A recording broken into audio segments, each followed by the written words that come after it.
기도하심으로 12월 7일 월요일 새벽 기도회를 시작하겠습니다. 은혜로우신 하나님, 주님의 은혜 가운데 다시 새날을 맞습니다.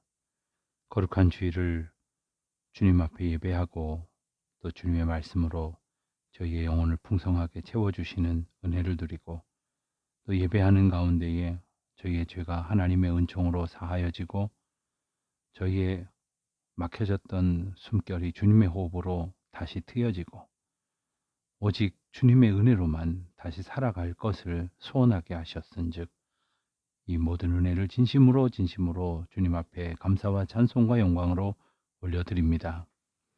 하나님, 이 코로나 시절이 언제나 그쳐질런지요. 저희들 다 알 수 없지만 끝이 보이지 않는 것 같은 답답함 속에서 매몰되지 않도록 하나님의 말씀으로 소망을 품게 하시고 또 하나님의 은총 가운데에 오늘 저희들에게 주어진 크고 작은 사명 가운데에 충성하며 주님이 맡겨주신 생의 의미를 하나님의 말씀 속에서 깨달을 수 있도록 은혜를 나리워 주시기를 기도드립니다. 특별히 이제 오늘부터 사흘간 사도행전의 말씀을 공부합니다. 복음이 그리스도의 보혈의 능력으로 성령께서 인도하심을 따라서 땅끝까지 전파되어지기 시작하는 그 귀한 말씀의 여정을 저희들이 보게 되어집니다. 하나님 함께하여 주셔서 오늘 다시 저희의 삶 가운데 말씀의 역사, 성령의 역사가 일어나게 하여 주시옵시고 코로나로 인하여 다시 이제 저희들이 더 가까이에서 예배 모이지 못하는 상황이 되었습니다마는 하나님 앞에 어떠한 형편이든지 전심을 다하여 예배하고 이 시간도 기도할 때에 위로부터 나리시는 풍성한 은혜를 덧입혀 주시기를 기도하옵나이다. 오늘도 주의 말씀 의지하오니 주여 함께하여 주옵소서. 예수님의 이름으로 기도드립니다. 아멘. 오늘은 사도행전 1장 1절부터 11장 18절까지의 말씀을 보는 날입니다. 이제 이번 주와 다음 주까지 우리가 함께 성경을 읽으면 90일 말씀 읽기 잘 맞춰질 수 있을 것입니다. 끝까지 우리 마음을 다하여 함께 말씀 가운데에 소원을 품고 또 주님 주시는 은혜로 가득 기두리는 저와 여러분 되시기를 바랍니다. 이 시간에는 사도행전 1장 1절부터 11절까지 말씀만 먼저 봉독하겠습니다. 사도행전 1장 1절부터 11절입니다. 데오빌로여, 내가 먼저 쓴 글에는 무릇 예수께서 행하시며 가르치시기를 시작하신부터 그가 택하신 사도들에게 성령으로 명하시고 승천하신 날까지의 일을 기록하였노라. 그가 고난 받으신 후에 또한 그들에게 확실한 많은 증거로 친히 살아계심을 나타내사 40일 동안 그들에게 보이시며 하나님 나라의 일을 말씀하시니라. 사도와 함께 모이사 그들에게 분부하여 이르시되 예루살렘을 떠나지 말고 내게서 들은 바 아버지께서 약속하신 것을 기다리라. 요한은 물로 세례를 베풀었으나 너희는 몇 날이 못되어 성령으로 세례를 받으리라 하셨느니라. 그들이 모였을 때에 예수께 여쭈어 이르되 주께서 이스라엘 나라를 회복하심이 이때니이까 하니 이르시되 때와 시기는 아버지께서 자기의 권한에 두셨으니 너희가 알 바 아니요 오직 성령이 너희에게 임하시면 너희가 권능을 받고 예루살렘과 온 유대와 사마리아와 땅끝까지 이르러 내 증인이 되리라 하시니라. 이 말씀을 마치시고 그들이 보는 데 올리워 가시니 구름이 그를 가리어 보이지 않게 하더라. 올라가실 때에 제자들이 자세히 하늘을 쳐다보고 있는데 흰옷 입은 두 사람이 그들 곁에 서서 이르되 갈릴리 사람들아 어찌하여 서서 하늘을 쳐다보느냐. 너희 가운데서 하늘로 올려지신 이 예수는 하늘로 가심을 본 그대로 오시리라 하였느니라. 아멘. 오늘은 사도행전입니다. 오늘부터 내일과 모레까지 사도행전을 읽게 되어집니다. 여러분, 성경 어느 한 권이 중요하지 않은 책이 없습니다만은 사도행전은 정말 참 중요한 책입니다. 왜냐하면 신약 성경을 복음서와 또 서신서로 나누고 그리고 저 끝에 이제 묵시록인 요한계시록이 있습니다만은 이 복음서와 서신서를 연결해 주는 매우 중요한 역사적인 흐름을 담고 있는 책이 바로 사도행전입니다. 초대교회라고 우리가 불리우는 그 초기 교회에 충만하게 역사하셨던 성령님의 운행하심을 소개하고 있는 책이기도 합니다. 예수님께서 우리가 오늘 읽은 것처럼 승천하신 이후에 약속대로 성령이 임하게 된 이 초대교회의 권능이 나타나고 서로 사랑하며 담대히 복음을 전하게 되는 놀라운 변화가 일어난다 하는 내용이죠. 성령님의 도우심과 하나님께서 택하신 사람들의 헌신을 통해 결국 복음이 예루살렘에서 시작하여 온 유대와 사마리아와 땅끝까지 전파되는 과정이 자세히 기록된 책이 바로 사도행전입니다. 사도행전의 저자는 우리가 1장 1절에서 우리가 본 것처럼 데오빌로요 내가 먼저 쓴 글에는 하고 내가라는 표현으로만 나오는데 바로 데오빌로에게 먼저 쓴 글, 즉 누가복음을 가리키는 말인데 누가복음과 함께 사도행전을 기록한 이가 바로 누가입니다. 그 누가가 이제 복음서를 기록하면서 또한 복음이 전파된 일에 대해서 3절에 읽은 대로 보면 그가 고난 받으신 후에 또한 그들에게 확실한 많은 증거로 친히 살아계심을 나타내사, 즉 하나님께서 확실한 많은 증거로 나타내신 일을 이제 기록하였다, 이렇게 말할 수 있습니다. 이 누가는 의사였습니다. 그래서 사도행전의 저자이면서 동시에 사도행전의 또 다른 주인공이라 할 수 있는 바울의 전도 여행에 동행하게 되었고 그 동행하는 그 과정의 일들을 자세하게 기록할 수 있게 되었습니다.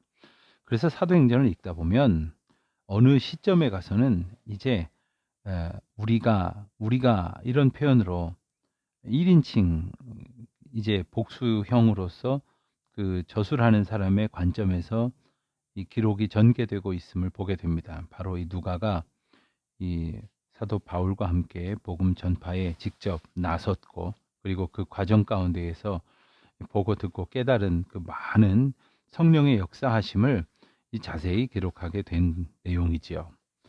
오늘 1장부터 11장까지의 말씀 중에서 18절까지의 말씀을 보게 되어지는데 사도행전은 그야말로 굉장히 빠르게 그 내용이 전개되어져 가고 있습니다. 우리가 1장에서는 우리가 읽은 대로 예수님께서 이제 오직 성령이 너희에게 임하시면 너희가 권능을 받고 예루살렘과 온 유대와 사마리아와 땅끝까지 이르러 내 증인이 되리라 하신 마지막 사명을 남기시고 제자들이 보는 앞에서 하늘로 올라가시게 됩니다. 그리고 나서 제자들은 주님께서 맡겨주신 그 사명을 다시 새로운 마음으로 시작하기 위해서 가룟 유다 대신에 새로운 한 제자를 뽑기로 합니다. 그래서 요셉과 마띠아 이 두 명을 추천을 하고 그들이 기도한 후에 제비를 뽑아서 마띠아를 이제 12제자의 한 사람으로서 이제 충원합니다. 인간의 선택과 하나님의 섭리에 대한 믿음이 어우러진 그런 방법이다, 이렇게 말할 수가 있겠습니다. 그리고 2장에서 보면 그 유명한 오순절 성령 강림 사건이 기록이 되어져 있습니다. 너희는 예루살렘을 떠나지 말고 내게서 들은 바 아버지께서 약속하신 것을 기다리라, 이렇게 당부하신 예수님의 말씀을 따라서 제자들은 한 곳에 모여서 기도에 힘쓰게 되었습니다. 그때 예수님께서 말씀하신 그대로 성령이 임하게 됩니다. 그 제자들이 각 나라의 방언으로 담대히 하나님의 큰 일을 증거하고 또 고백하기 시작을 합니다. 이때는 마침 여러 나라로부터 온 사람들이 예루살렘을 가득 메우고 있었던 오순절 명절 절기였습니다. 바로 그때 오순절날 베드로의 설교를 듣고 3,000명이 회개하는 놀라운 역사가 일어나게 되어지는 것이죠. 그뿐 아니라 사도들은 기사와 표적을 행하며 담대히 주의 말씀을 전했고 구원받는 자의 수는 날마다 더해져만 갔습니다. 이제 3장부터 5장까지에서 나오는 사건은 바로 변화된 제자들을 중심으로 벌어지는 일들입니다. 어느 날 베드로와 요한이 성전에 기도하러 가다가 성전 미문에서 구걸하고 있었던 사람을 만나게 됩니다. 근데 그 사람은 나면서부터 걸을 수 없었던 사람이었습니다. 그를 향하여 예수 그리스도의 이름으로 명하여 고쳐 주었습니다. 나사렛 예수 그리스도의 이름의 능력이 되어서 그를 치료한 것입니다. 이 일을 보고 몰려든 사람들에게 베드로는 또다시 예수 그리스도의 죽음과 부활의 소식을 담대히 증거했습니다. 자, 그렇게 되자 제사장들과 성전의 권력을 가지고 있었던 사람들, 사두개인들을 비롯한 당시 종교 지도자들이 이 일을 매우 못마땅하게 여기고 그들을 잡아 가둡니다. 하지만 베드로와 요한은 결코 두려워하지 않았습니다. 공회에 잡혀와 있었지만 너무나도 당당하게 조금의 두려움도 없이 예수님의 이름을 전했습니다. 그가 예수님 잡혀가셨던 때에 멀찌감치해서 숨죽이며 있다가 도망하려 했고, 그리고 너도 예수님과 한 편이 아니냐라고 물었던 한 여종의 말에도 예수님을 부인했었던 것에 비하면 놀라운 변화입니다. 바로 성령이 그들 가운데 임했기 때문입니다. 그와 같은 사건들이 이제 벌어지면서 서기관들과 장로들은 제자들이 이런 행동을 막으려고 했었지만 헛수고였습니다. 예수님의 사역은 십자가의 죽음으로 끝나버린 것이 아니라 예수님의 부활과 제자들의 증인된 삶을 통해서 더욱 힘있게 다시 일어나고 있었던 것입니다. 이제 사도행전 6장, 7장, 8장의 말씀을 보면 이 초대교회의 공동체가 부흥하게 되면서 수천 명씩 하루에도 주님 앞에 나와 회개하고 또 하나님의 은혜를 경험하는 그 엄청난 변화가 있게 되어지니 이 공동체가 커짐에 따라서 여러 가지 문제가 생겨났습니다. 가령 교회에서 모임을 하면 이제 음식을 함께 나누기도 하고 또 이제 서로 봉사하기도 하고 그러는데 그 가운데에서 이제 같은 히브리파 아주머니들이라고 하겠죠. 히브리파의 출신의 교인들이 같은 히브리파 사람들이 오면 반갑게 맞이하고 또 잘 모르는 헬라파 사람들이 오면 대충 섬기고 뭐 이런 일들이 있었겠지요. 그런 일이 반복되자 가난한 헬라파 사람들이 갖게 되어지는 여러 가지 불평과 불만이 불거졌습니다. 그래서 초대교회에 여러 가지 크고 작은 일들이 분란거리가 되자 제자들은 이 위기가 왜 생겼는지를 깊이 고민하고 이렇게 서로 섬기고 구제하는 일을 효과적으로 하지 못하였던 원인이 있었음을 깨닫고 이 일을 담당할 사람들을 세우기 시작하고 그 가운데 7사람을 공동체 내에서 선출을 합니다. 그것이 바로 7집사의 선출 사건의 어떤 계기가 된 것입니다. 그들의 선출의 기준은 성령과 지혜가 충만한 사람, 또 다른 사람들에게 칭찬을 듣는 사람이었습니다. 여러분, 교회 일꾼은 모름지기 이런 분들이 해야 하는 것이지요. 또 우리가 교회 직분을 받았노라면 우리도 이런 직분의 사명을 감당하기 위해 무릇 애쓰고 수고해야 할 것입니다. 그런 가운데 7집사 중에 한 사람이 스데반이 기독교 최초의 순교자가 됩니다. 스데반 집사의 순교를 시작으로 교회에 대대적인 핍박이 시작되었지만 이 일은 오히려 복음이 예루살렘 교회 안에만 머물지 않고 땅끝까지 전파되는 계기로 이제 확산이 됩니다. 그리고 사도행전 9장을 보면 이제 스데반이 순교할 당시에 증인들의 옷을 지키고 있었던 사람들, 믿는 사람들을 잔멸하고자 집집마다 들어가서 잡아오게 넘겼던 사람들이 있었는데 그 중에 한 사람 사도 바울, 물론 이때는 아직 사울이었죠. 이 사울의 변화가 하나님의 주권 가운데 예비되고 있었습니다. 그래서 사울은 예수 믿는 사람들을 잡아오게 가두기 위해서 담메색으로 가던 중에 예수님을 만나게 됩니다. 이처럼 하나님께서 크게 쓰시는 사도 바울이 준비되어져 가는 과정은 너무나 극적이었습니다. 그를 통하여 이제 복음은 유대를 넘어서 이방인들에게 선포되게 된 것이죠. 10장에서는 고넬료의 회심 사건이 나옵니다.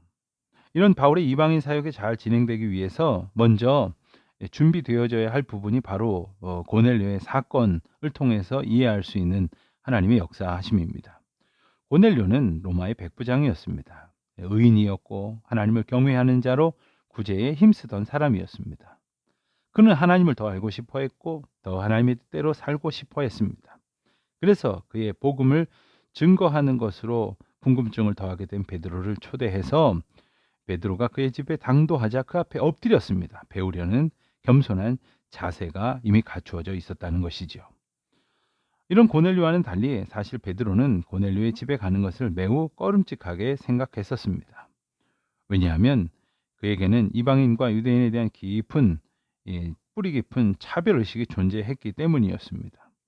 하지만 성령께서 베드로를 깨우쳐 주시고 이방인들이 성령을 받아 방언을 말하는 것을 보고 베드로 안에서 선민과 이방인을 구분하였던 편견이 깨지고 말았습니다.